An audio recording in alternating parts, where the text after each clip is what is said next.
Hello and welcome to Sunday. I'm really looking forward to this next chapter. I hope you guys really enjoy it. Okay, so chapter 41, Exchange of Reconciliation. We have the school from Cincinnati show up, Ken's school. And they start out, Ken's school all lines up, 3 rows. Going from the youngest supernatural all the way up to the oldest, and so they mostly take on the first and the middle line of students, and everything's going great. So I'm just going to pick up just a little bit from 41 and then lead into 42. The whole event soon had a party feel. The beer was flowing and people were laughing and talking. John left our side of the ring and sat down with the mages who had already fought. Now they didn't have to worry about fighting him, and he was handing out beer. He didn't seem as intimidating anymore. Once the ice was broken, Annabeth and I followed his lead, and we got to know the school between our fights. They seemed like a nice group of people, and we were invited multiple times to come up to Cincinnati and spend some time with them. Everything was going well until we started fighting the mages in the back row. Then the party came to a screeching halt. Chapter 42, The Back Row. "Excuse me, everybody," the first mage in the back row yelled when it was his time to fight. It wasn't a nice, polite "excuse me." It was more like a tone a dad would use when he's ready to scold somebody. Most of the other mages quieted down and gave him their attention. Some of them ignored him, though, and kept right on talking. "Excuse me," he hollered again, glaring at the talkers. This time everyone shut up and looked at him. "This is a serious event, people, not a party," he continued to glare at everybody, including John. "Some of us fought and died to defend the honor of this school. Some of us fought and are at home right now, lying in bed and still paying the price for our participation. I will not have their sacrifices be in vain." He seemed to be speaking for the rest of the students that were waiting to fight, as they nodded in agreement and looked around fiercely as well. I guess that made sense, as the mages that attacked our house had probably been the senior mages of their school. The beginners would have stayed home or just been in a supporting role. The mages in the final row were probably the ones that really needed the reconciliation, not the mages we'd fought so far. I understand that you need experience. I understand that most of you are just learning how to throw a few spells. But our performance so far has been pathetic. He paused to let his words hang in the air. Most of the mages we'd fought stayed quiet and just looked at the ground. "You have been fighting 2 mages that are less than a year old," he glared at everybody. "Less than a year old," he said in disbelief. "We came here to fight him." He pointed at John. "He's the one that killed our friends. He's the one that is our enemy, and I will not leave here until he's fought and paid for his actions." The other mages on the back row rumbled in agreement. "And I will not be bought off by a bottle of beer." His face was red and he looked absolutely furious. "As of now, this pussyfooting stops." He pointed at both me and Annabeth. "You've had your fun, but this is where you get off." He pointed at me. "I will fight you and you will lose." Then he turned to Annabeth. "Then I will fight you and you will lose too. I won't hold back, so expect to get hurt. I am angry, but I tell you this with honor, so as you can be prepared to yield. John, I also tell you this with honor, so you may be preparing for our match. I may lose to you today, but know that the rest of us are coming for you." He finished, and for a moment the whole place was so quiet you could hear a pin drop. John didn't look angry.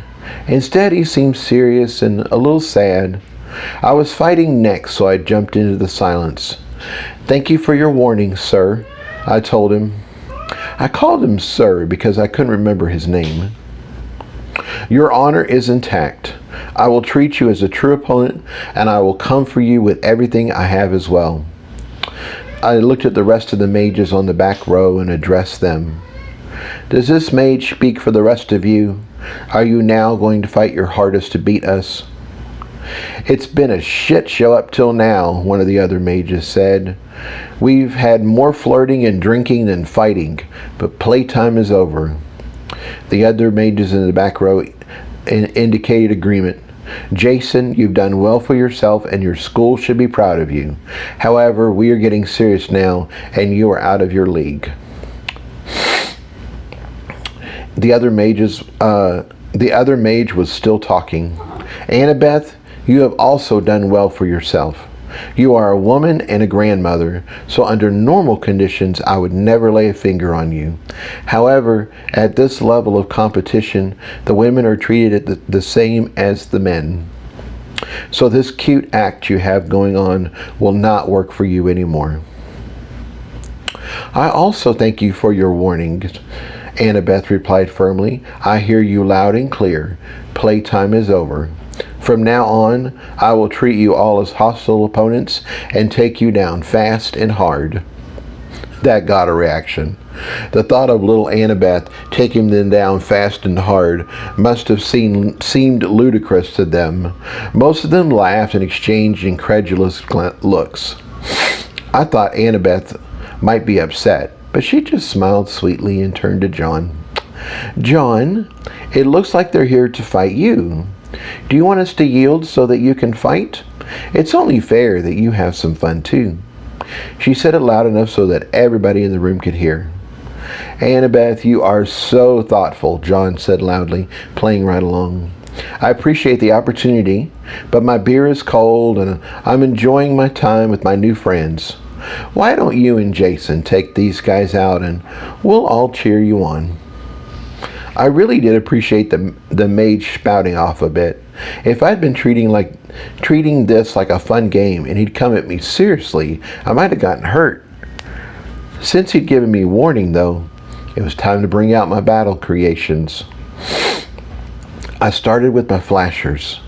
There was something about a bright flash of light that really threw people off, and most mages couldn't fight without their sight. Next, I made a basher. These guys might have shield charms, and if so, the basher could use that against them. I hadn't faced anyone with a shield charm so far, but the back row was supposed to be the heavy hitters. I still had 10 surfers, so that should be enough. I called everyone close and gave them their orders. Bashers, check to see if they have a shield... Bashers, check to see if they have shield charms for me when we start the match. If they do, that will change the way I fight. Other than that, just hold back and don't trigger their shields unless I'm in trouble. Flashers, just hold back for now. I'd rather keep you all as a surprise. Surfers, be on the lookout for any ranged magic. I doubt any of these mages can shoot like you, Gene, but you never know. If they do start shooting something, just nudge it out of the way. Does everyone understand? The basher gave a ground pound and then zoomed off into the air. The flashers gave a little twinkle and followed him. The dudes gave me a thumbs up and surfed away. My team was in place. The back row had been posturing a bit more while I made my creations, but now it was time to see what they had. I walked into the ring for the next match, and Ken reintroduced the mage that had started all this. Our next contestant is Jeff. He is 56 years old, and he's been with our school for many years. He was also a participant in the battle, although he was mainly in a supporting role and escaped any serious injury. Jeff stepped into the ring and bounced on his feet for a moment, staying warmed up. He was only a bit taller than me and about 30 pounds heavier. From what I could see, he moved well and seemed to be in great shape. This was confirmed when he whipped off his shirt and threw it out of the ring. He had lots of heavy, powerful muscles and just enough body fat to provide a bit of protection without slowing him down. I also saw he had a shield charm on a cord around his neck. That was certainly nice to know. He threw a few punches in the air and then grinned at me. His punches were professional, smooth and not overextended. His fists looked solid too. This guy was used to fighting. "Get ready to yield," he called out. Jeff was going all out, and I'd be a fool to not go all out too. I looked over at Bermuda. He was standing up. His ears were alert. I felt our connection and sent an image of what I needed. He sent an image back, and suddenly I was in the alley again. The full moon shone in the sky. The students were alley cats, and they were here to bear witness. Jeff was my enemy. I would destroy him. I hissed at him, and he bared his teeth back. It was on. Tyler said something about a nice, clean fight, but we just stared at each other. I doubted Jeff would stand by that rule, and neither would I if pushed to it. "I'm going to stomp you into the ground," he growled. "Go to your side and yield right now. If you don't, I'm going to fuck you up and make you my bitch. You're going to know what it means to be hit by a real man." A cruel smile cut across his face. "Maybe you'll even like it." I was still in the alley, so I didn't answer him. My fists would do all the talking I needed. I just walked to my side and turned to face him. "Fight!" Tyler yelled, and Jeff quickly summoned a pair of batons. This guy had a shield charm, and he could manifest weapons. He really was a higher class of fighter than I'd faced here today. He started to move towards me as my basher swooped in and triggered his shield. He did it right when Jeff was mid-step, so he froze and fell on his face. I already knew he had a shield, but the basher was doing what I asked, and it was funny as hell. I moved towards him, ready to punch the crap out of him when he got up. Instead, he lunged at me from the ground and got his hands around my legs. Oh shit, this guy was a grappler. Tyler hadn't taught me how to grapple yet. I knew enough to fall backwards and stay on my back. If he got me on my stomach, he could get me in a chokehold and this fight would be over. I'd seen MMA fights before, and grapplers are no joke. They can lock up your arm or leg and end a fight in seconds. I didn't know enough techniques to stay on the ground with him, but I did know I couldn't pause and let him and give him a moment to get set. If he got in the right position on top of me, then he could use his superior strength, reach, and weight to control the fight. So I started using my main weapon, punching, to just pound the crap out of him. I was on my back, so I couldn't bring my normal power to bear, but I had two excellent advantages. The relax and tense on contact technique only required a few inches to work. That gave me explosive power that was far greater than natural strength could provide. I also had my new force rune, and that was allowing me to bring a whole new level of hurt. Jeff's shield charm kicked in, protecting him against my first blows. He had a bit of room inside his shield, and unfortunately it was enough for him to settle into position on top of me. My blows drained his shield charm, and that's when he did what any good grappler would. He hunkered down, waiting for me to tire out. He wrapped his arms around my waist, buried his head in my stomach, and settled in to wait me out. There was only one problem with his strategy. I wasn't going to wear out. T and his grove had given me an amazing body, and I could go all day. I wrapped my legs around him so he couldn't flip me over, targeted both sides of his head, and let him have it. The punches bothered him as they rocked his head. Oh, hang on. The punches bothered him as they rocked his head a bit, but not as much as I wanted. So I had the idea of switching my attack to his shoulders. The way they were angled, I had great access to the tops of his shoulders, and I had more leverage than hitting his head. I'd seen MMA fighters try this before, but it usually didn't work. The shoulders have quite a bit of muscle, and they can take a lot of abuse. MMA fighters wear gloves, so the force of their blows are spread over a larger area, which keeps any shoulder blows from really penetrating their opponent's body. I wasn't wearing gloves though, so my blows were doing just fine. I summoned the lightning and beat the crap out of his muscles. He held strong, but I didn't let up, and it was almost a full minute before I felt his shoulders start to soften. Encouraged, I called up fire to go with the lightning and increased my punching speed. Then a wonderful thing happened. The mark of the deep earth liked my fire, and I started to feel the power of stone merge with my fists. My fists seemed to get even harder, and my punches began penetrating deeper. Jeff started howling. I wasn't sure if it was anger or agony, and he started scrambling to get away from me. I let him go because I wanted to get to my feet too. I rolled backwards and got to my feet as he did the same. He began to resummon his batons, but I wasn't about to let him get set up again.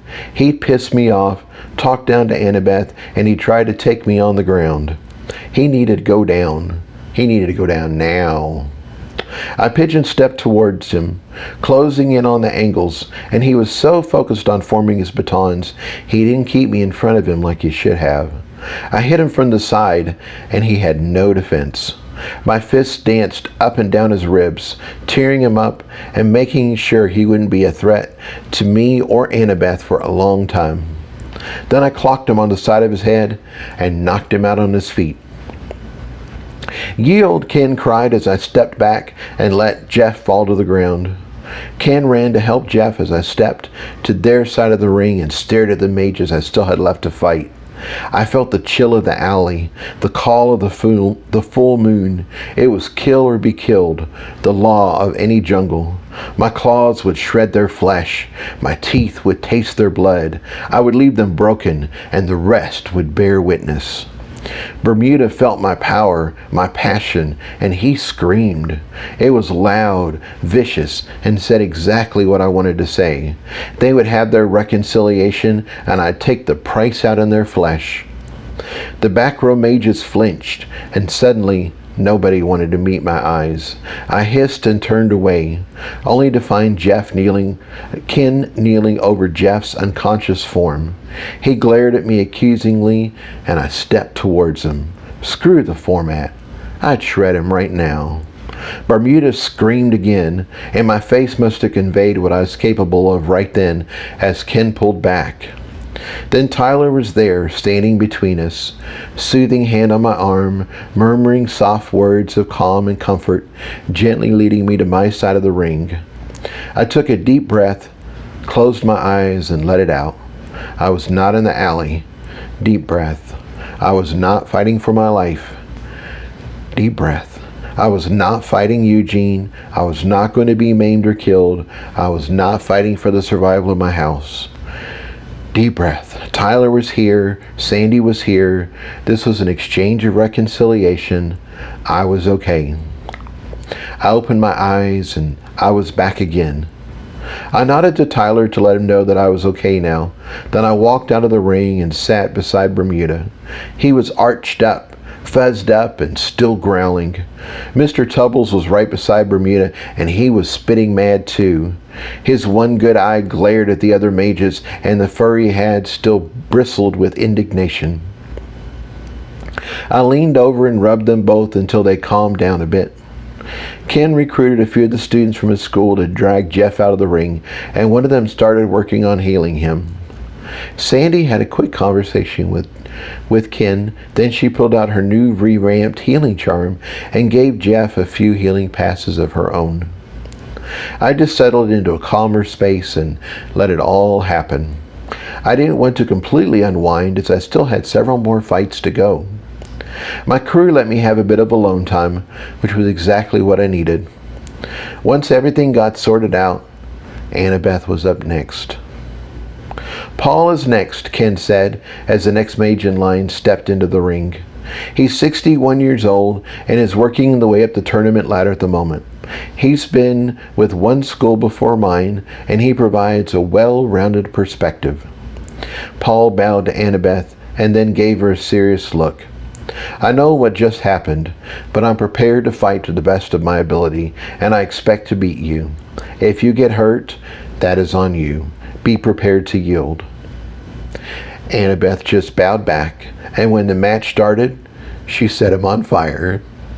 Well, she set a shield on fire, and he screamed like a little boy. I guess Annabeth had learned that trick from Sandy. He was trying to pull himself together and summon some sort of magic weapon when his shield fell and Annabeth boom punched him. Tyler was already yelling yield as Paul bounced off the wall of the ring and fell to the ground. Annabeth turned, walked over, and sat beside me as Ken and his healer hurried over to take care of Paul. "How are you doing?" she asked. "You were looking kind of scary there for a moment." "I'm fine now," I told her. "I got into my alley cat mindset as I wasn't sure just how hard they could fight. Our final row of mages are certainly a lot more serious. It's almost like they want to get their ass whipped." Annabeth thought for a second. "I think you're right," she said, "and it makes sense.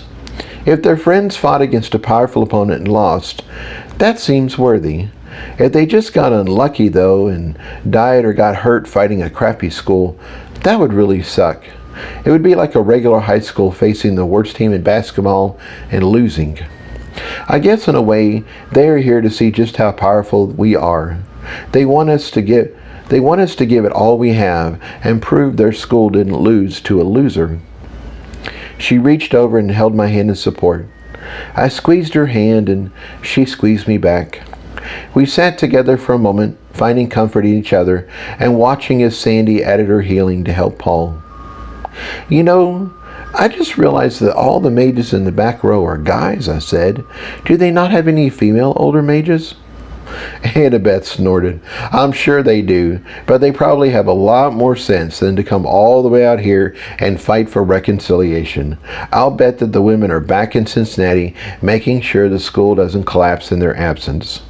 I grinned at her. "I'm sure you're right. It seems like girls always have a lot more sense than the boys." "Of course," she grinned back, "just the way Mother Nature intended." They got Paul back on his feet and helped him out of the ring. Now it was my turn to fight again. "My next oldest student is Edward," Ken announced. "He is also fighting in tournaments, and he's ranked top 20 in his division in our city. I'm sure we all look forward to seeing how well he does today." Edward was skinny and fast, like me.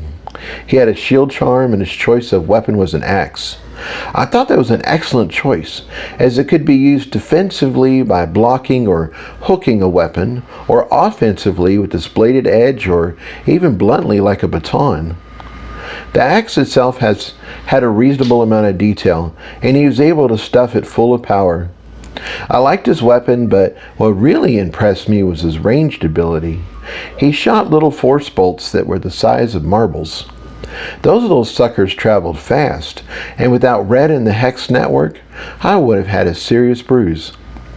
In his opening attack, he surprised me with a hit on the side. I felt it coming and I dodged, but I wasn't quick enough to escape completely. Red took care of it though, and all I felt was a gentle pressure. After that, the surfer swooped in and nudged the rest of his shots away from me. I pigeon-stepped across the arena as fast as possible, and when I got close, my basher triggered his shield and shut him down. Once he was in reach, I grabbed his axe and took it away from him.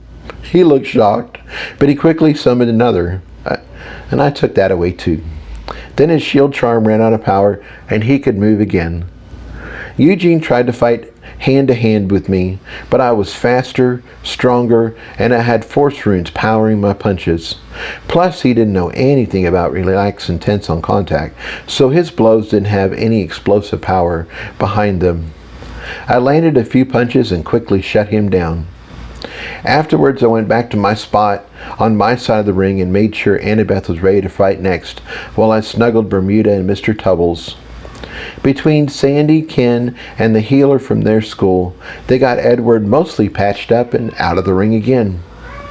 That's pretty much how the matches continued. The back row mages got a bit older and a bit more experienced, but there wasn't another big jump in power. All of them could manifest weapons, and we fought swords, staffs, batons, and even a spiked version of brass knuckles. None of them were as detailed as Edward's axe, though, so he didn't have any problems. As far as ranged attacks, we faced a few fireballs and force bolts, and one guy tried to imitate the force marbles. None of them were great, however, and it didn't stress Annabeth's shield or my own. Basically, the fights were excellent real-world experience, just like Tyler had said. Neither one of us was running out of magic. Even though we'd had a crap ton of matches, we'd mostly relied on our physical attacks to finish the fights. Annabeth really liked setting their shields on fire and hearing them shriek, so she'd used more magic than I had, but she was still doing okay. I used the basher on every match to lock my opponent down and let me get close. But other than that, I didn't use my soul creations very much. I didn't use my flashers at all, so I kept them as a surprise in case this whole thing went sideways. Annabeth was right. It seemed like the back row mages really appreciated getting the crap knocked out of them. Go figure. Other than my first 2 matches, I was able to deal with the rest of them with a minimal amount of damage. I usually got in one good body shot for them to remember me by, and one head punch to knock them out. Other than my first 2 matches,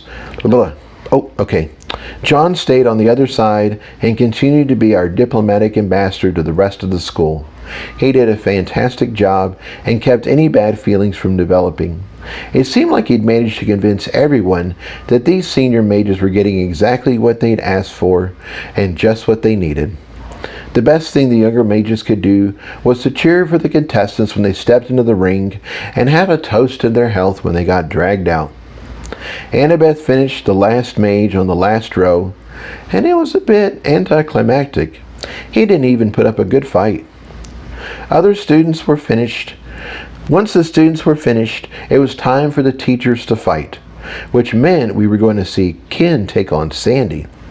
John was obviously going to be Sandy's second, but there was a bit of delay while Ken's school tried to figure out who was going to be his second. All of his seniors were still laid out on the floor, recovering. Sandy took that moment to come over and have a quick chat with us. "Well, I don't think that turned out the way their school thought it was going to," she said lightly. "They weren't ready to deal with my granny power," Annabeth declared and did her Hulk smash imitation. "No, they sure weren't," Sandy laughed.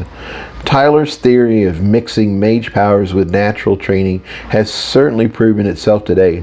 They relied on nothing but magic, and you both kicked their asses. I can't wait for Tyler to really start training me too. He's got me working on one thing at the moment, but I want more, a lot more."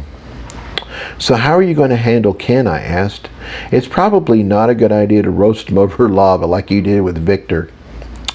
"I have something new I want to try out," Sandy replied eagerly. "You know how I told you at the gathering that I couldn't manifest a weapon and that I just used fire to take out their shields and weapons?" I nodded. "Well, check this out," she said proudly, and showed me a new addition to her charm bracelet. It was a miniature version of John's shillelagh. I woke up last night, and I still had a bit of a buzz. John was sleeping, but I suddenly felt restless and got up to move around a bit. I saw a shillelagh, so I picked it up and started practicing with it. I thought about what you said, Jason, about wanting to have a summoned weapon with as much detail as it does in real life. Then I thought about what you'd done with my charm and creating a template. Then I thought, why not put them together? She was so excited she actually hopped up and down. It was nice seeing her this excited and happy. So this morning, I had John make an exact miniature replica of the shillelagh. He made it out of silver, which is a softer metal, for testing. If it works the way I want today, then I'll get him to coat it in steel. Anyway, I filled it with magic, just like I did for the glass, but I didn't use enough to burn it. Then I cast through it, like I would if it was a rune, and used it as a template for my weapon. She grabbed our hands, and I found myself bouncing with her. "It worked, Jason. It frickin' worked. I've always wanted to manifest a real weapon, and now I can." I'm sure the other side thought we were crazy, but we didn't care. We laughed with joy and did a group happy dance. "Do you think that would work for me?" Annabeth asked breathlessly. "I just figured if you couldn't summon a weapon, then there's no way I could, especially since I can only hear magic." You've already made healing runes from a template, Sandy replied, so I don't see why not. Annabeth gave a squee and we did a group happy dance. We did another group happy dance. One of the students cleared his throat loudly to get our attention. Then he gestured to the ring to show they were ready to begin. Good luck, Annabeth exclaimed, giving Sandy her trademark happy hug. You don't need it, but good luck anyway, I said, and gave Sandy a big hug of my own. Sandy gave us both a big grin, then she got her game face on. She stepped into the ring and indicated she was ready to begin. Introducing our esteemed teacher, Ken Hill, the student who was acting as a second declared loudly. All of his students that were conscious clapped loudly and cheered as he stepped into the ring. He is 106 years old, and he's been a tournament champion at our Cincinnati City Games. He's currently ranked top 10 in the tri-state area. He's always had a few students, but he officially founded the school and began expanding it over 50 years ago. Currently, we have over 200 students, and we are one of the largest schools in the city. His second paused and seemed lost for a moment. I think he'd run out of things to say and he wasn't sure how to finish this. Most importantly, he's a nice guy and a good teacher, he said, and then bowed and went to his corner. Ken just laughed, thanked him, and waved to his students. Then he turned and waved to us. Everyone clapped and cheered, and we both did as well. I could fully support nice guys and good teachers. Ken went over to his side of the ring as John stepped forward. I'd like to introduce Sandy, he said, as she stepped into the ring. She's got a lot of titles and she's done a lot of things, but here's what you need to know about her. If you're on her bad side, you better watch out. She's fiercely creative and a stubborn opponent. You're going to wish you'd never pissed her off.